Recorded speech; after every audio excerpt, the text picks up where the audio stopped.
Unbelievable. Thank you. So incredible. So incredible.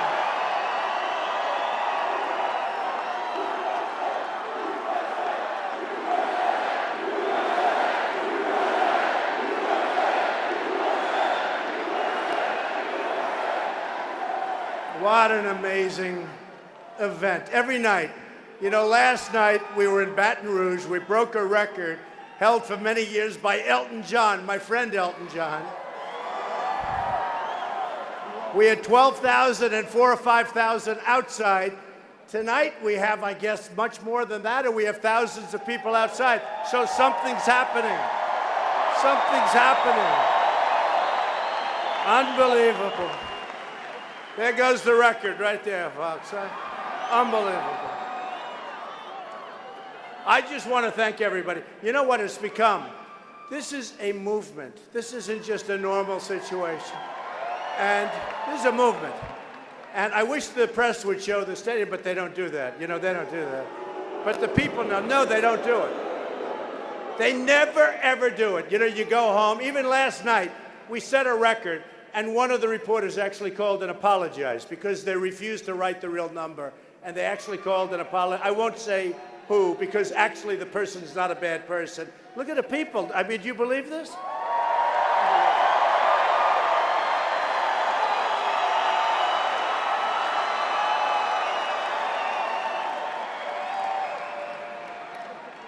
So we're doing well. We just left, as you know, New Hampshire. Those people are amazing people also. And they were saying, do you think Trump can do it? Do you think he can do it?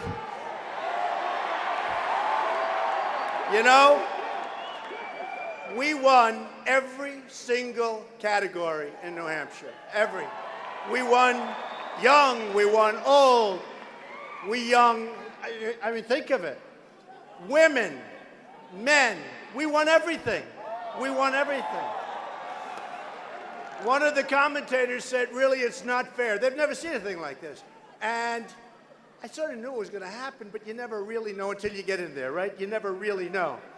And they were saying, Trump gets the biggest crowds by far. Do you think that translates, right? They said, but that might not translate into the voting booth. Now, today, people started lining up 7 hours ago. I assume it was these people, right?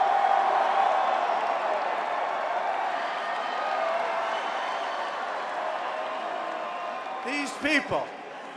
See, what they don't know is they may be the best, I can't say seats, they may be the best stands because everyone's standing. We couldn't get them. But wait, what they don't know, they may be the best location, but these people are all going to be famous. They're going to be famous. See?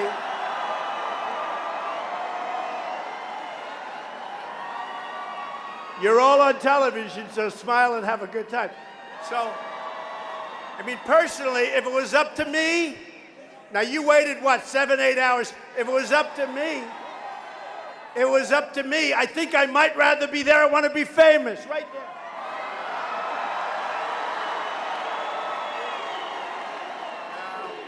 You know what? We all have good seats. Place is amazing. Thank you.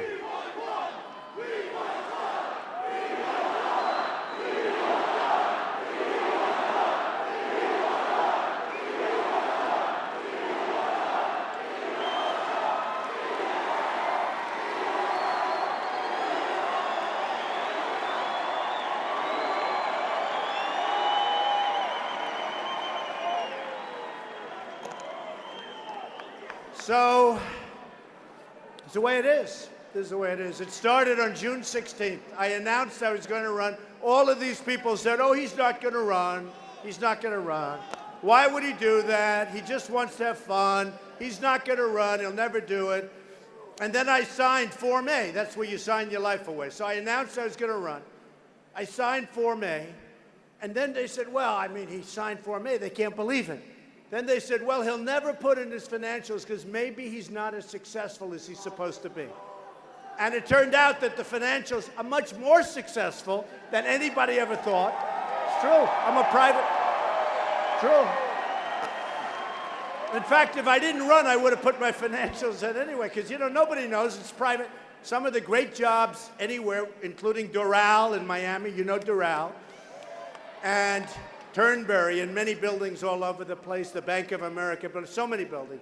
And I put it in, and you know, honestly, when I talk about it, it's a little embarrassing, but it's so good, almost 100 pages long, ahead of schedule. Even these politicians, they have like one page, and they're 45 days late. I put it in, I said to the accountants, you've got to do it on time. I always say on time and under budget, right? Like the state, on time, under budget. And we put it in, and they went back. Look at the number of this. Look at the media back there. Is this crazy? Is this crazy?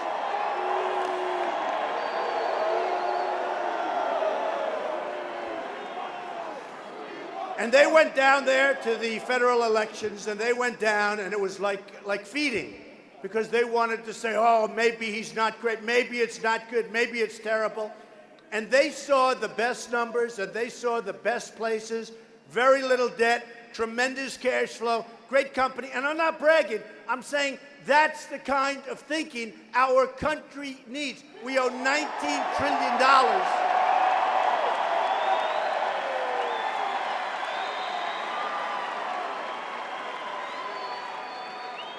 Whatever the hell is up there, it's what we need. Because we are in serious, serious trouble. And, you know, I say it a lot. Our country doesn't win anymore. And I have another way of saying. I said something. We don't win anymore, right? We don't win anymore. We lose all the time. But it doesn't sound as good. Our country doesn't win anymore. We don't win. We don't win with the military. ISIS. Look, ISIS. And do we love the military? We love the military. We love the military.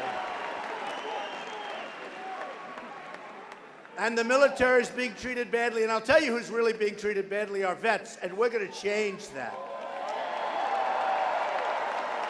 You know, a statistic came out today that's almost, it's hard to believe. I said, you mean a year? You mean a year? They said, no, it's a day. I said, that's not possible. You mean a year. 22 veterans, because care is so bad, 22 veterans commit suicide in one day. Can you believe that? Who would think that's possible? I said, you mean a week? You mean a month? You mean a year? 22 a day. They can't get treated. They can't get service. They wait for 4, 5, 6 days in a waiting room. Can you imagine you go to a doctor, and if my doctor's 2 minutes late, I go crazy, right? I'm screaming at him. Can you imagine you wait in a waiting room for 4, 5, 6 days, and at the end of that, you don't even get service? A lot of times they're leaving, they're going on vacation. We're going to take care of our vets, our great people. We're going to take care of our vets.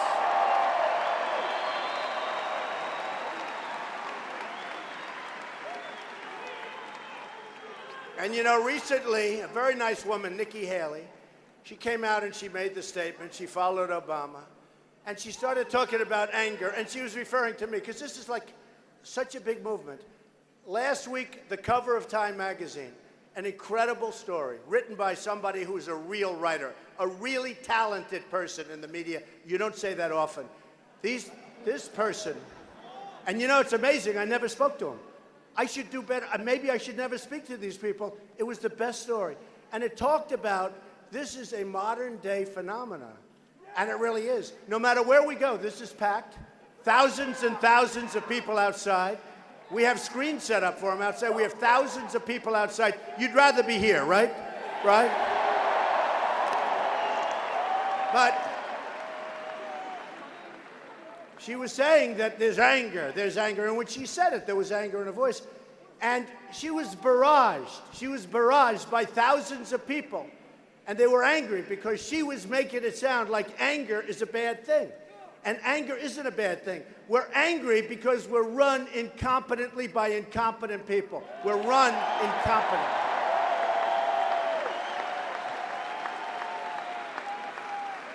And you know what? I know the people in this room. And whether you go to Mobile, we had in Mobile, Alabama, 35,000 people. We have crowds scheduled that are beyond belief. In New Hampshire, we were setting every record.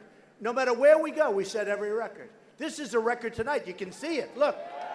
Look. Look. Every single corner of the room. Now, if there's one empty chair, and I've seen it, if there's one empty chair, the press will put it on that chair. True. No, it's true.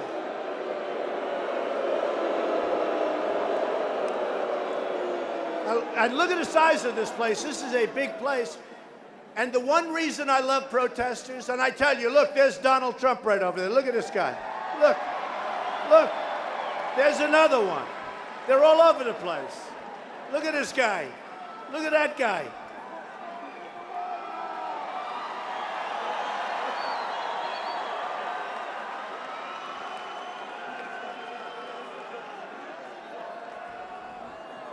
One of the reasons I love protesters, the only way we get the cameras to turn off my face, because people have no idea how big our crowds are. They have no idea. They don't realize that we have these 15 and 20,000 seat stadiums that are packed right to the corners. All you have to do is look at the corners.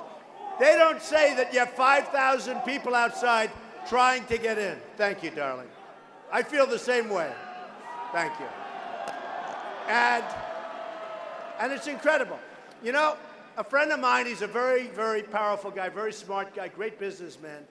And we're going to use people like this to negotiate, by the way, with Mexico and China and Japan. We have people that are political hacks. And he said to me, how the hell do you do that? He watched the other night on television. We had a place, it was amazing, the crowd. And he watched. He said, Donald, and this is a man who's one of the most successful people. He said, how do you do it? How do you get up and speak in front of that many people? I said, that's nothing. Look at all the cameras back there.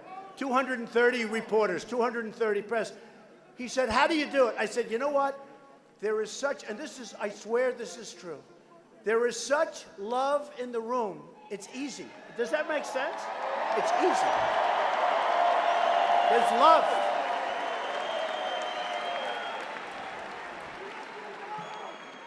There is love, no matter where we go. And I'm the messenger. You know, I'm like a messenger. I don't consider it me. I think our message is right. A lot of people said nobody else has the message that we have.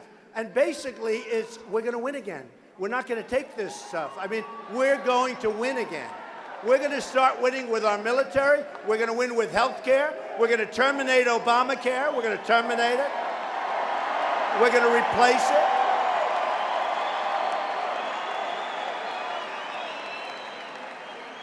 We're going to get rid of Common Core, which is a total disaster. It's a disaster. We're going to educate our children locally, with love. You're going to educate our children locally, not out of Washington with the bureaucrats. We're going to protect our Second Amendment. We're going to protect it. I mean, you look at what happened. Look at what happened between Paris, where they have the toughest gun laws in the world. Oh, they're so smart. They've got these tough gun laws. You can't have a gun in Paris. You can't have a gun in France. The only people that have the guns are the bad guys, right? They have the guns, right? So they go in different places and they kill 130 people. By the way, many more to follow. So many people so gravely wounded. And they go in and the bullets are all going in one direction. And if a few people, and I say it, sometimes I look in the audience, that guy right there, that guy right there, that guy right there, and I'll pick one beautiful woman right here. But if we had some guns strapped right onto the waist, believe me, if we had a gun strapped onto the ankle where you had some bullets going in the opposite way, I'd pick her too. It would have been a whole different story, folks. How about the military base a year ago? We had 5 soldiers, great soldiers. Gun-free zone, right? Gun-free zone. One of the soldiers was a world-class marksman. Nobody better with guns and weapons than this man. Won all the awards. The other 4 great soldiers. His wacko walks in, shoots them all, kills them. They never had a chance. Their guns are 400 yards away, locked up. Gun-free zone. You know, when you say gun-free zone, that's like candy for a baby. The sickos, they go into those areas. That's candy for a baby. We get rid of our gun-free zones, believe me. Believe me.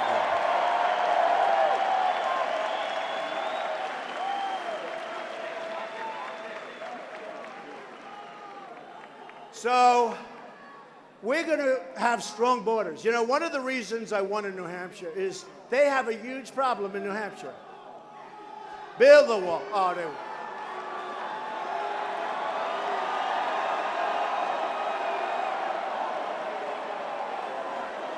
build that wall. Build that wall. Build that wall. Build that wall. Build that wall. Build that wall.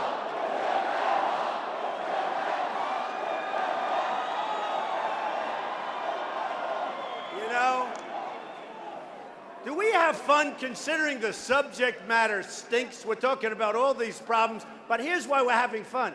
Because it's actually a message of great optimism. You know, make America great again, that's optimism. Some people said, oh, such negativity. It's just the opposite. We're going to fix things up. We're going to make this country better than it's ever been before. We have to start, but this is a message of optimism, a lot of optimism. I don't see any negativity to it. I mean, it's got problems. We have big problems. The $19 trillion going to $21 trillion in debt. People don't even know what $21 trillion is. They don't even know. Smart people, people that do business, they figure, let's see, how many 100 million are in a trillion? They don't even know. That's how much money it is. Now, I was on another subject, and these guys started holding up the wall. I'll tell you what. The politicians that I'm dealing with, oh, and do you see the negative ads now? All phony ads.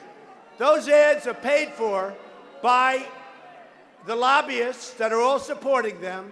I'm self-funding. I'm doing my own money.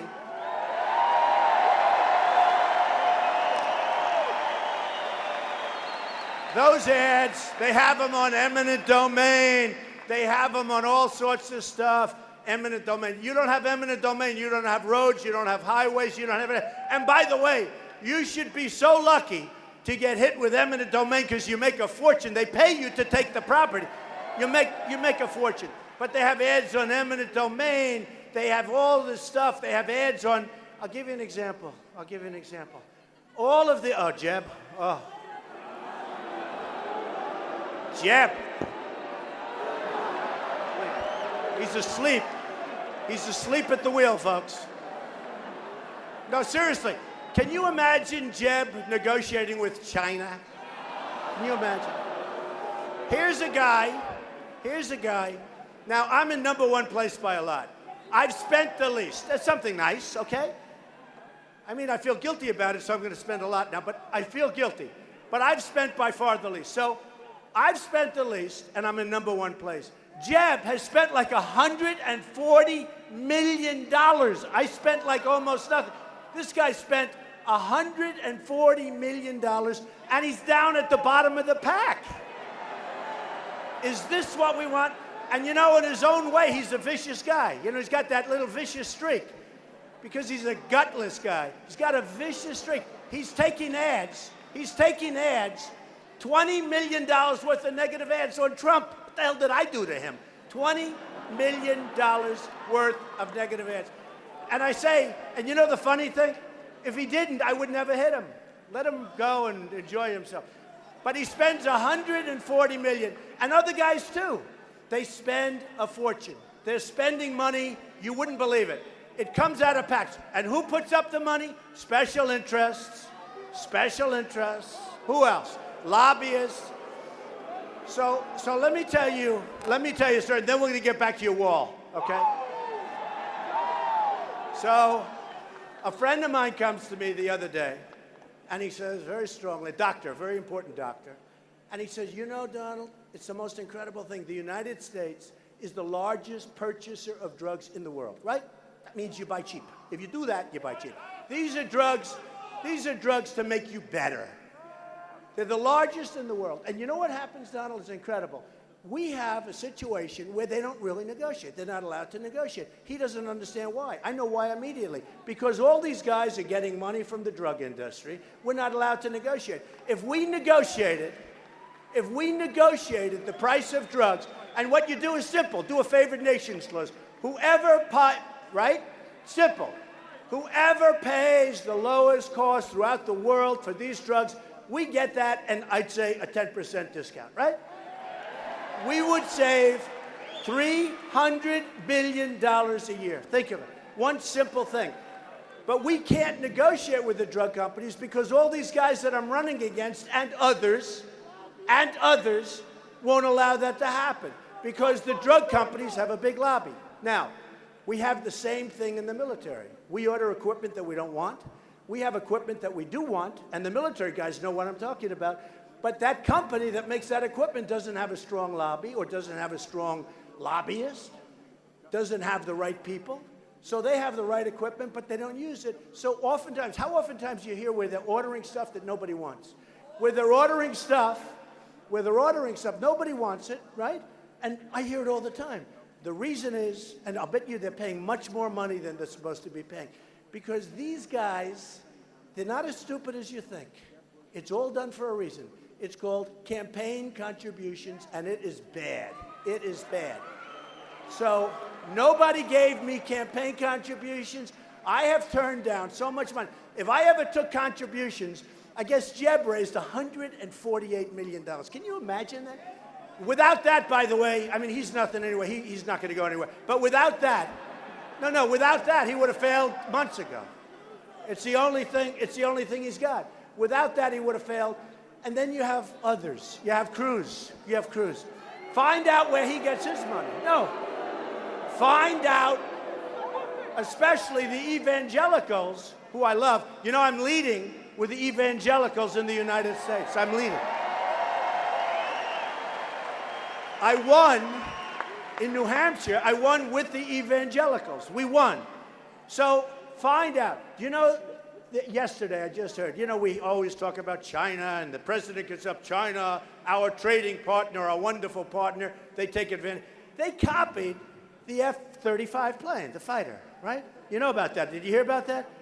You can't tell the difference. You look at it, they copied our plans.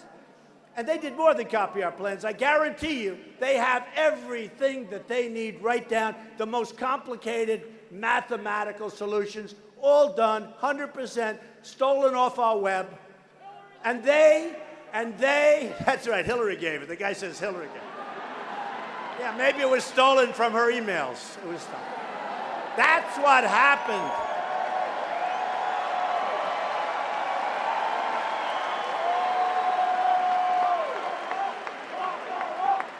You know, with Hillary, it's interesting. You know, it's interesting with Hillary and the emails. One thing, I mean, we all send out stuff. I'm not a big believer in emails because I figure once you type, it's no good. It's no good. But every time I do emails, I get sued, you know. Produce your emails. I go to court and they say, produce your emails. I say, I don't have any. The judges don't even believe it. After you win the case, they say, you know, now I know that you're really smart. One of the smartest guys on Wall Street, I won't use his name, made a fortune with the internet. I say, what do you do with emails? I don't accept emails. I don't do emails. So why? Because every time I do, I get sued. Here's a guy that practically invented it, made a fortune off emails and the internet, and he won't send it. But what I don't understand is Hillary, when you see 19,000 and then 10,000 and 2,000, how can you do that many? What is she doing? Bang, bang, bang. How many? Now think of it, right? Number one, you say this. Why? Was it so important? Why? You use the government servant. Why do you have to do this? You put it in the bathroom of a house someplace that nobody even knows. What is going on? Why? And then you look at the volume. I mean, who can possibly do that many? I mean, that's like 24 hours a day. Who could do that many? We've released a batch of 22,000 emails. That's like one little batch. So I don't know if Hillary's going to get a chance to win. By the way, I'm beating her in the polls. Beating her.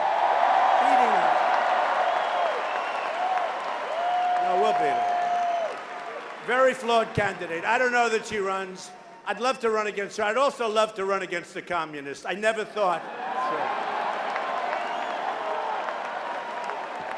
I never thought we'd see the day in our country when a communist, because that's really, if you think about it, when a communist is the leading Democrat. We're going to have a communist against an entrepreneur. I like the entrepreneur. Right? I love running against her. No, I love running because when the real numbers come out, you know, she's veering so far left in order to try and save it. She's really left, and it's sad. The whole thing is sad. I watch them. I say, you mean we have this great country? We have this, see what? So I watch this great country, and if that's the best we can do, that's pretty sad when you think of it, right? It's pretty sad. So, we love Florida. I love Florida.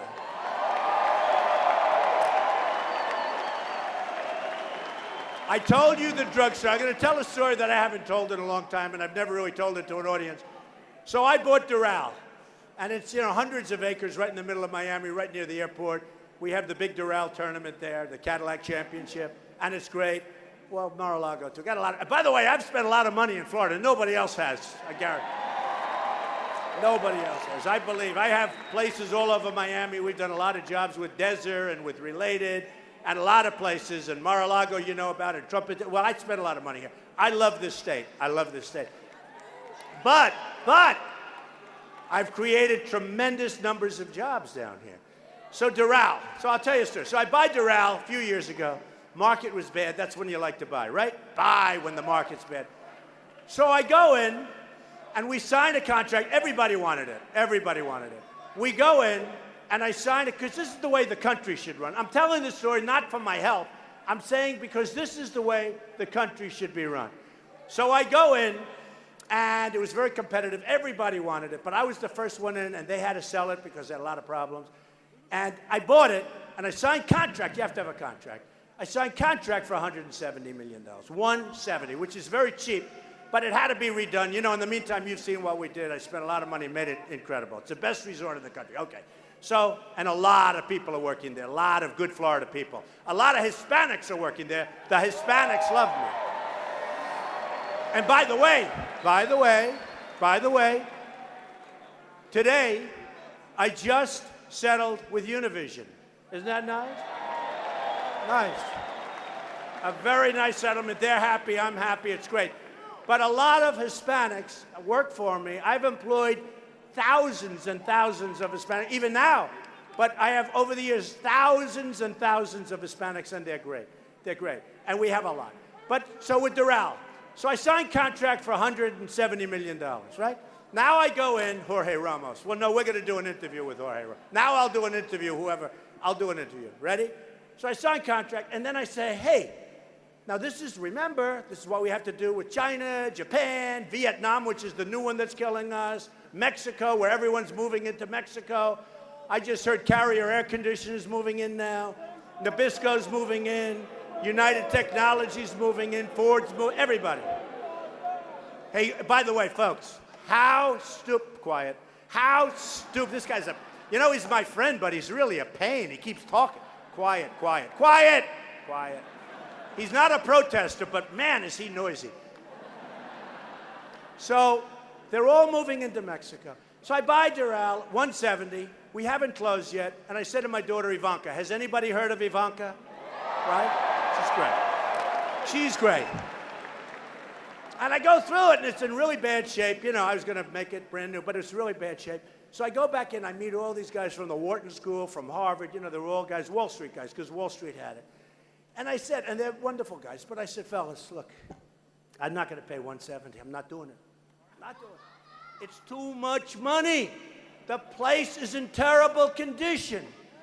If I didn't promise that I wouldn't use bad language, I would have used much stronger language. It would have been more interesting, but they don't like it. The place is in lousy condition. I don't like it. I'm not paying it. I said, you've defrauded me. They said, no way. I said, I'll give you 100. They said, no way. I said, I'll give you 100. They said, no way. And I said to Ivanka, watch, this is fun. See, for me, it's fun. It's a game. For John Kerry, it's work, it's labor, it's, okay? Look at the deal he made with Iran. Is that the saddest? No, is that the... But for me, it's fun. I did this just for fun, whether I paid more or less. You know, it didn't really matter. It was a good price. You got it at the right time. So I said, Ivanka, watch. So we go in. We meet these geniuses. I say, you got to cut the price. It's not what you told us it was. I did an inspection. It's in terrible, terrible shape. You got to, no way. They said, no way. We'll make somebody else. I said, you don't understand. I already have a signed contract. It'll take you years to break it. They said, no way. And they needed the money. No way. We're going to do it. Within about 3 minutes, they said, how much would you take? How much would you agree to? I said, I'll give you 110. They said, we can't do that. We can't. Anyway, after about 4 minutes, we agreed to take $20 million off. I paid 100. I got, for 4 minutes work, I saved $20 million. Is that good? And honestly, it's not the story. That's the way we should be doing it with our country, right? You know? I have, and I'm telling you, I have the greatest business. Carl Icahn endorsed me, great businessman. I have the greatest business people in the world. We have them here. And they all want to negotiate. They don't want any money. Right now, we have guys that get their job because they contribute money to these politicians who are crooked as hell. Many of them, believe me, are crooked. Many of them are incompetent. But one thing they're genius at is getting reelected. That's all they care about. I mean, not everybody, but for the most part. They want to get reelected. So I tell that story. Then what I did, I got it for the 150. Then I fixed it. It's beautiful. It's open. It's doing great. Okay, that's true. But you want to do that. That's what you want to do. Now, you take the Iran deal. $150 billion we give them. We get nothing. No, we get nothing. We get zero. We paid $150 billion, and we got our 4 hostages back. We wouldn't have gotten them back. We basically paid a ransom, and that's a really bad precedent that we set, believe me. We paid a ransom. We get nothing. And the way they abused us during that deal, first of all, it took forever. It took forever to get the deal done. What was it, 3-4 years? We should have had the hostages released before we started negotiating. Right?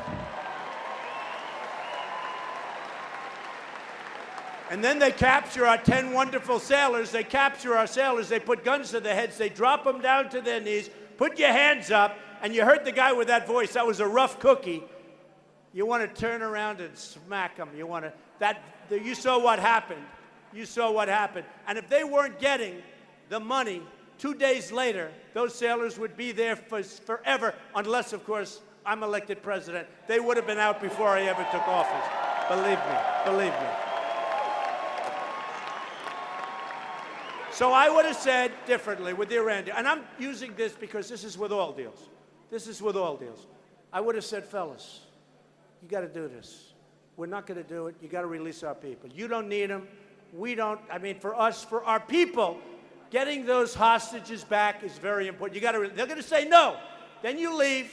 You double up the sanctions. Within a couple of days, they'll call back. They'll give you you got your hostages. Then I would have said, just quickly, fellas, we can't pay you the $150 billion. Once those hostages landed, about 2 seconds later, fellas, how you doing? Everything good? Listen, the $150 billion, sorry, we don't have the money. We owe $19 trillion. We don't have it.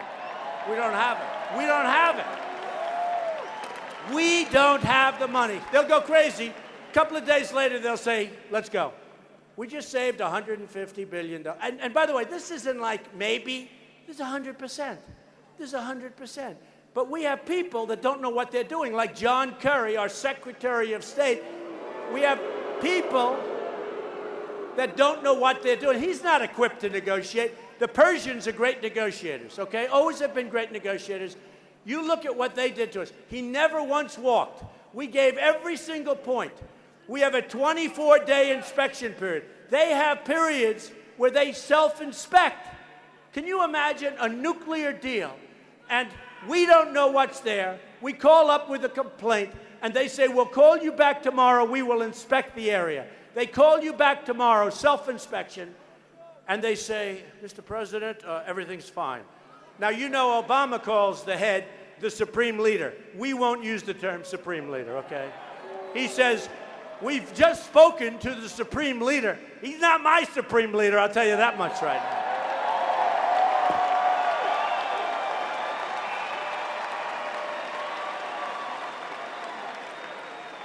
So many deals like that. Sergeant Bergdahl, he's a traitor. Now, think of it.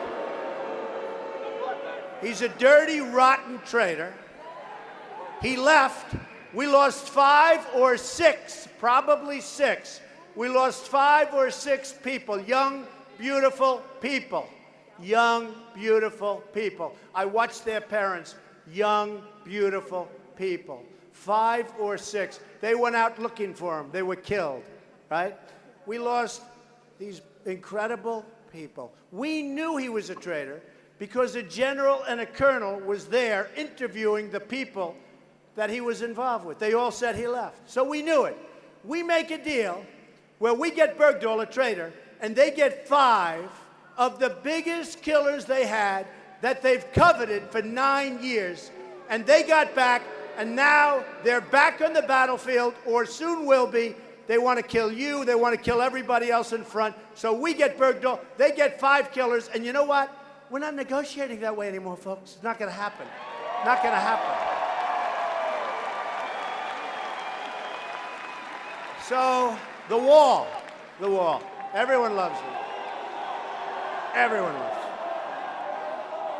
No, I love the wall. So easy. China, 2,000 years ago, built the Great Wall of China. It's 13,000 miles long. It's massive. They didn't have Caterpillar tractor, by the way. 13,000 miles long.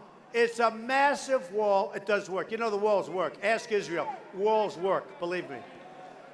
How about Europe? Some of the countries in Europe that weren't suckers to what happened with the migration, like Merkel of Germany, what she did to Germany. And they want to build walls around their own countries now because what's going on in Europe, nobody knows where these people are from. And we all have a big heart. I have a big heart. You build safe zones in Syria to allow millions of people to pour into Europe because their leaders are as stupid as our leaders.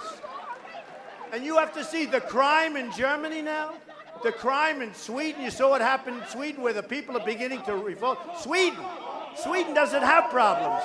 The people are going crazy now. Oh, is that a protest? All right, get them the hell out of here.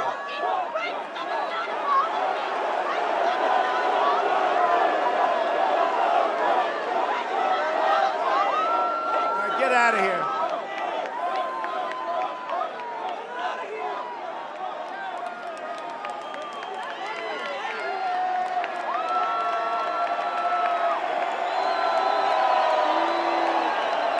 Get him out.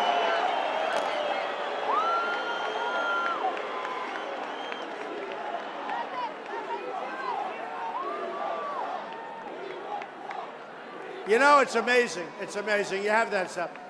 What do we really want? I mean, whether you're liberal and Democrat, no matter, what do we really want? We want safety, right? We want health care. We want a good place to live. We want to make a good living. We want jobs. I mean, you'd think if you could talk to a couple of people like that for 10 minutes, they'd be on our side. But I don't know. Who knows? Maybe there's other problems that they have. You know, there's a lot of people. I don't understand it. You see that, and it's amazing. You'll have a room like this where you have 16,000 people, and you have so little protest. You know the amazing part to me, though? You'll have, that was what, 1 person or 2 people. So the press in the background, the press tomorrow, headlines, protesters at the Trump meeting, okay? Protesters. So when I started on June 16th, I said illegal immigration, and I made it a very big thing. And nobody thought, oh, did I take, hey, how tough was it, right? The abuse I took from the media was unbelievable, but that was okay. I'm used to it. So the abuse, nobody ever has seen anything like it. And then what happened is people found out I was right. It's unbelievable crime coming through our border. They're hurting us economically, but unbelievable crime. By the way, we want people to come into our country, but they have to come into our country legally. Legally.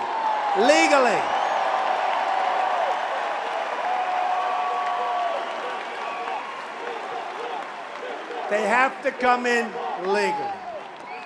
So the president of Mexico yesterday, or the ex-president, or whatever, whoever, who cares, he said, we will not even consider paying for the wall. You have to understand, because, okay, you ready? Who's going to pay for the wall? Who?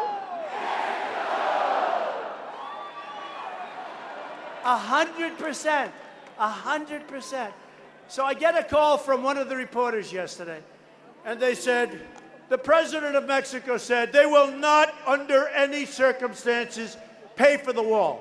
They said to me, what is your comment? I said, the wall just got 10 feet higher. It's true. It's true.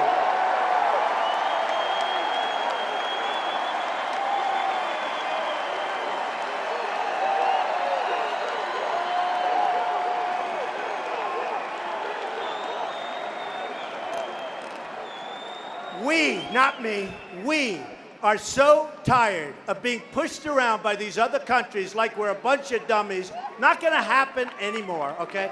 Not going to happen. Not going to happen. We have a situation where we lose so much money on trade, and we lose so much money. You look at the trade deficit that we have with Mexico. So these characters that were on the stage started off with 17, now you're down to whatever, 7, 8, what difference does it make? They're going down fast, right? They're going down fast. And who won the last debate, please? Who won? Actually, you know, the online polls, Drudge, who's an amazing guy, by the way, Drudge, they do these online polls, right? Time Magazine, Slate, I don't know, all these. They do these online polls. Who won the debate? I've won every debate according to the polls. Now, I don't know. Maybe, maybe not, but I think I've done well. You know, I've never done this stuff before. I'm a job producer. I'll be the greatest job-producing president that God ever created. That I can tell you. That I can tell you. And we're going to take our jobs back from China, and we're going to take them back from everywhere. We have, you know what? There's so many countries out right now. They have so many countries. We don't make good deals with any of them. We lose with everyone. This new trade deal, Trans-Pacific Partnership, is so bad. And what don't they cover in the deal to any great extent? They don't cover monetary manipulation. They don't cover devaluation. That's the way that we're getting killed, because they're devaluing their currencies. They're killing it. They're making it impossible for our companies to compete. And it's not going to happen. We're going to change it. We're going to have the greatest business people in the world negotiating deals for us, not for me.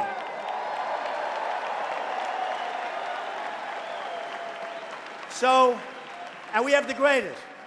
And I told you, right now we have political hacks. These Chinese, they're trained from the time they're 3 years old to be killers. And they take the best and the best and the best. It's like a triangle. It's like sports. You end up with the top. That's who we negotiate with. And we have some people that don't even understand the rudiments, the basics of business. This year, we're going to lose $505 billion with China. What the hell is that all about? And when we deal with China and you send something over there, we pay tax. When they send stuff to us, no tax, no problem. And believe me, I have friends that are manufacturers that are great. They can't get their goods into China. But for China, no problem. So we're going to lose $500 billion. We've been losing it for years. We can't do it any longer, folks. It's going to be time where we're not going to be the stupid people anymore. It's not going to happen anymore. Not going to happen anymore.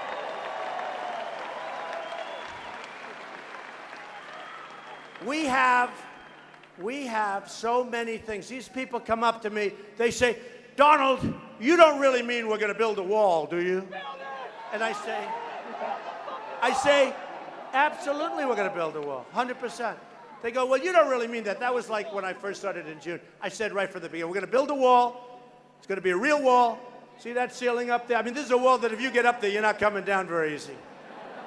Right now, we have a wall. Do you say they got a little wall and they build ramps? I don't know why they just don't knock over the wall. They built ramps over the wall. Up and there probably is a severe penalty for knocking it, so they just go. No, we don't give severe penalties, right? No. There can't be a severe penalty. You know, we have great Border Patrol. I was in Laredo, Texas, and I was asked, I was the guest of the Border Patrol. They called me, and they said, "Would love to see you." Great people. And they want to protect our border, and they can do it. But they're told to stand back, let people come through. It is so horrible. Then Obama signs the executive order, let everyone come in. We've lost control. If we don't have a border, we don't have a country, folks. We don't have a country. So these guys that I'm with, nice guys, some of them are nice, some of them aren't, but I don't care. And they say to me, "What do you mean with a wall? How are you going to build a wall? Do you know how simple it was?" You know, 15 years ago, they wanted to build a wall. They couldn't build it because they couldn't get the environmental impact statement approved. Can you believe it? They have toads, they have snakes, they have all sorts of things. They couldn't get an environment. Can you believe this? Well, I've been saying bomb the oil, right? I've been saying bomb the oil. For 4 years, I've been saying bomb the oil. And now, finally, it took Paris. And who was the first one to bomb the oil? The French. Can you believe that one? The French. The French bombed the oil. But I've been saying for years, bomb the oil, right? And what happens? They don't do it. And one of the reasons they don't want to do it, because Obama feels that if you bomb the oil, there are going to be things, carcinogens, going up into the air. So Obama doesn't want to bomb the oil because he thinks it's bad for the environment. This is true. Can you believe this? Why do you think General George Patton or General Douglas MacArthur are great modern-day generals? What do you think they would have said, bomb the oil? They would have bombed a hell of a lot more than the oil, I'll tell you right now. And you have to get points for vision. I'm the only one on the dais that can say this. I said, don't go into Iraq. I'm the most militaristic person in this room, except for that guy right there. He probably beats me. He looks like Sir. I'm the most militaristic person in this room. Believe me. We're going to build our military so big, so strong. We are going to be, nobody's going to play with us. Nobody's going to mess with us. We're going to have the best equipment. But you have to know, I don't want to use it. I think by making it stronger, we're never going to have to use it. I actually think it's the safest thing we can do, and it's the cheapest thing we can do. But, right? I think it's the cheapest thing we can do.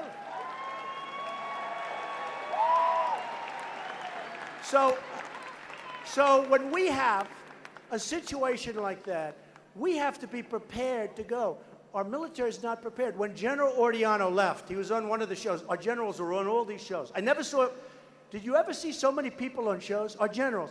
But he said, we are the least prepared than we've ever been. I think he said ever. You can check it. But he said at least for like many years. But I actually think he said our preparedness. And this is when we need, with all these maniacs coming in, when we want to take people from the migration line, we have no idea who they are. We have absolutely no idea. They have no paperwork. There is absolutely no way we can ever tell. And I'll tell you, folks, we're not taking them. And if we do take them from somebody else, we're sending them back because we have no choice. We have no choice. We have no choice. So we are going to put ourselves in such an unbelievable position. We're going to start making money, and we have to. A woman, I tell this story all the time. It was a few weeks ago. A woman came up. She said, Mr. Trump, I don't like it when you say we're going to make our country rich again. I said, I know, because it's not like politically correct. Everything you have to say nowadays is politically correct. It's disgusting, right? Politically correct. She said, I don't like it when you talk about rich. It's not.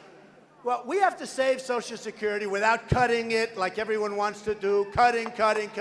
We're going to save Medicare because it actually works. We'll get rid of the waste, fraud, and abuse. We're going to do things like they used to be done, but we're going to do them even better. I'll tell you one thing.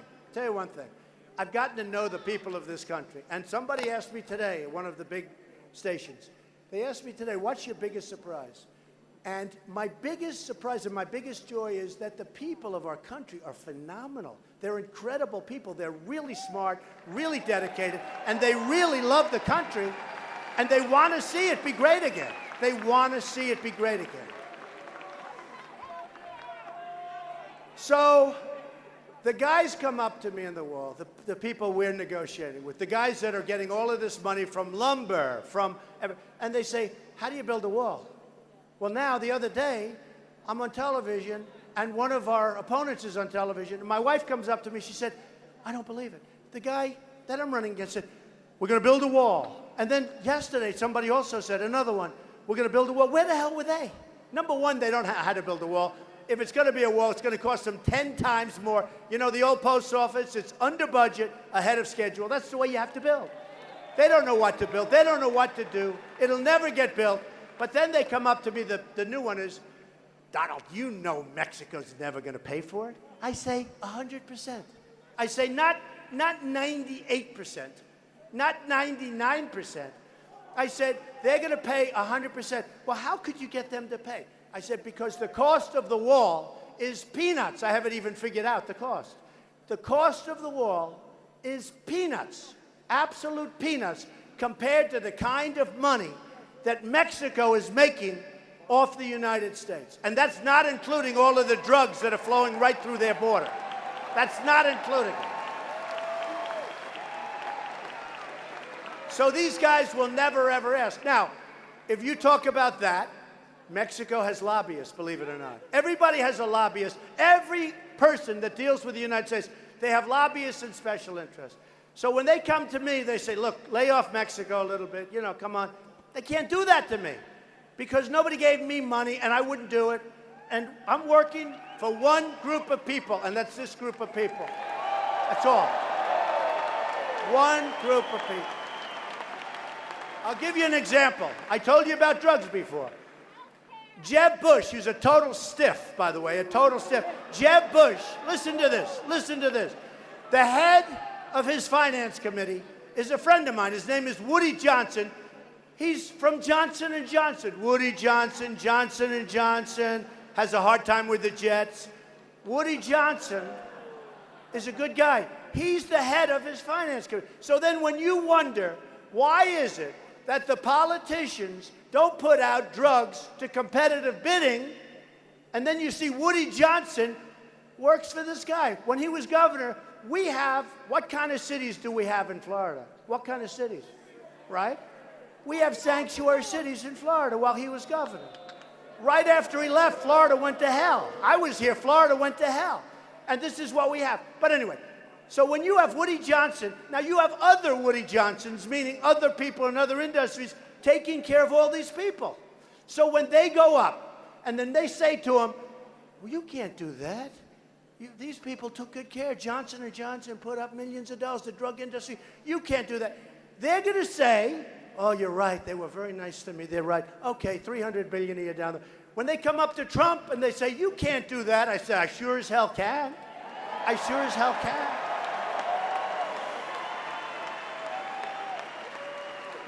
There is so much money that's being wasted. Some people think it's 25 years to balance the budget. I said, what are you talking about? What are you talking about? We'll do it fast. Now, here's the thing. We'll do it fast, but we'll have a better country. You'll have better service, not worse. You'll have better service. It'll be a better country. It'll be beautiful, and we're gonna do it, folks. Now, listen, here's what's important. Here's what's important.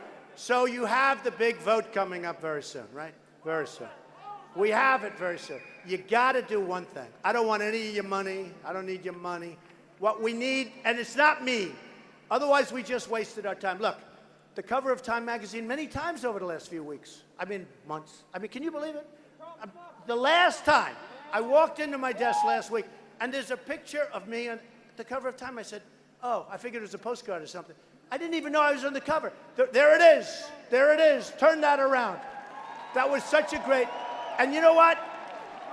I don't talk about the other story. That story was written by somebody that gets it. That story, you read that story from last week, that story, and I don't say that. I don't promote Time magazine. I couldn't care less. That story, they get it. That story was something special. Now, we've all wasted a lot of time. We've all wasted a lot of energy. In my case, I've wasted a lot of money if this doesn't happen. I don't care about the money. But the energy is incredible. No, I think we have a really good chance. You know, when we won New Hampshire,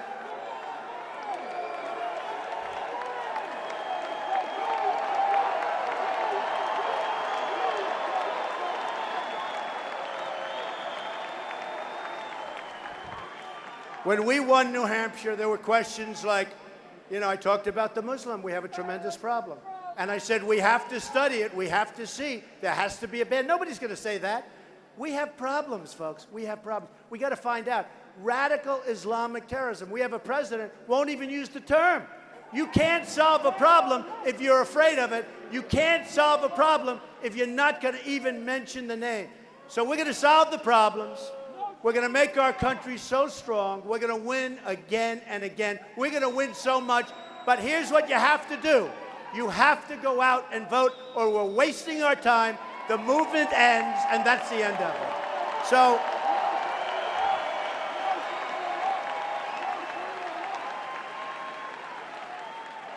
I want to just tell you, and I leave you with this. I love you people. I've been all over, and what I said to my friend is true. I love you people. Get out and vote. We're going to make America great again. We're going to win all the time. We're going to bring our country back, and we're all going to be proud, once again, to be citizens of this incredible country. I love you. I love you. I love you. Thank you. I love you.